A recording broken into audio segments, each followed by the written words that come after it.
to another OGDuffy versus video. Now, this time we're going to take a great arcade classic that I loved playing back in the day, the mighty Kung Fu Master. Brilliant game, loved it to bits. And when I heard this was coming out on the 8-bit system, I loved it. I mean, I can remember playing it on the Commodore 64, but I don't think I ever played the Specky version. So, without further ado, Commodore 64 versus Spectrum again, but this time we're going to be taking a good look at Kung Fu Master. Let's see how they both compare, shall we? So without further ado, let's take a look at the coin-op itself before getting into it with the 8-bit systems. Here we go. So here it is, Kung Fu Master.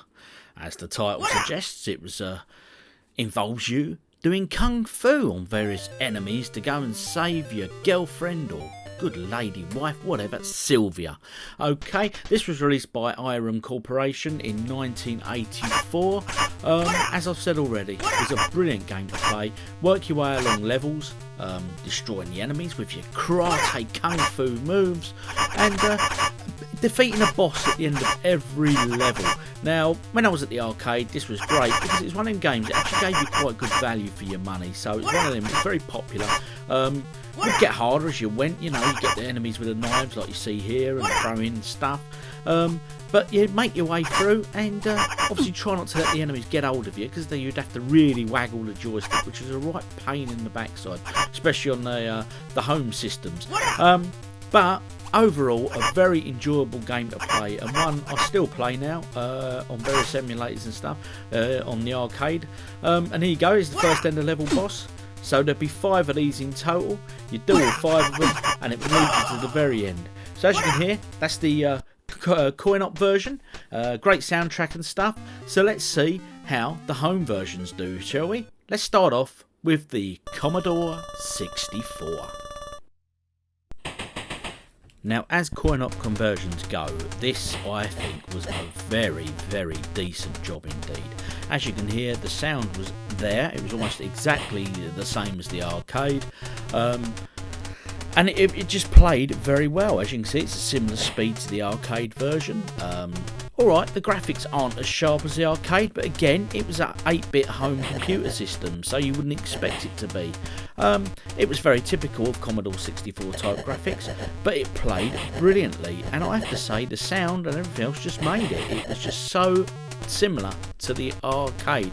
So a big hats off here to Commodore. They did a great job on this coin-op conversion, and a real classic in my mind, so very well done Commodore. Let's see how well the Spectrum did.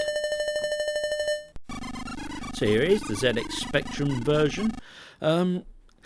Apologies for that very annoying sound. Nothing like the arcade. Did not even attempt to make the sound anything like the arcade. Decided to just go off on a tangent and make their own soundtrack by the sounds of things. As you can see here as well, I mean the kick sort of meant to go sort of head height, but it's more in the balls type height, you know.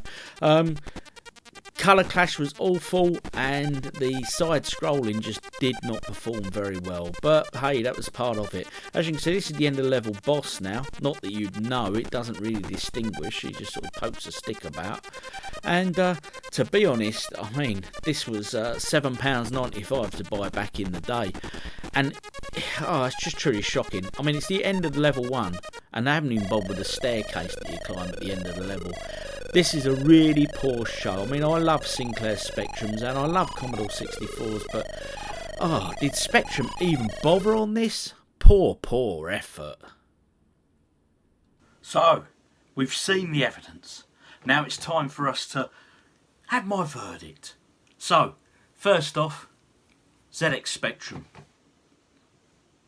I mean, it pains me to say it. I love the Spectrum, but hey, I've got to be absolutely honest. This was an awful coin-op conversion. Sound was rubbish in my opinion. It looked slow, it looked crass, and I mean the Spectrum was always never very good at side scrolling, so obviously it fell down because it's a side scrolling game, and it's so poor and slow. But what shocked me was this. I mean, looking at these reviews, you know what I mean, this review here. Now, I mean, this one was from I think your Sinclair magazine back in the day, and if you look, they gave it 8 out of 10. 8. I'm sorry, if I was reviewing this back in the day, I think I'd have given this a solid 3. And that's been generous. So, but again, this other magazine article, that one there, they've got it generally about spot on, but again, 54, 55%.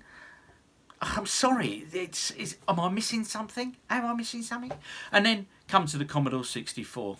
What can we say? The sound was great, the colours were great, and it had the actual arcade gameplay, the end of level bosses and everything was spot on. So it's a no-brainer. I mean, Zap Magazine here, that's their review of it. They gave it 70 odd-ish. So, you know, it was a great game compared to the Spectrum. So on this Versus video, I'm afraid to say Commodore 64 takes it easily.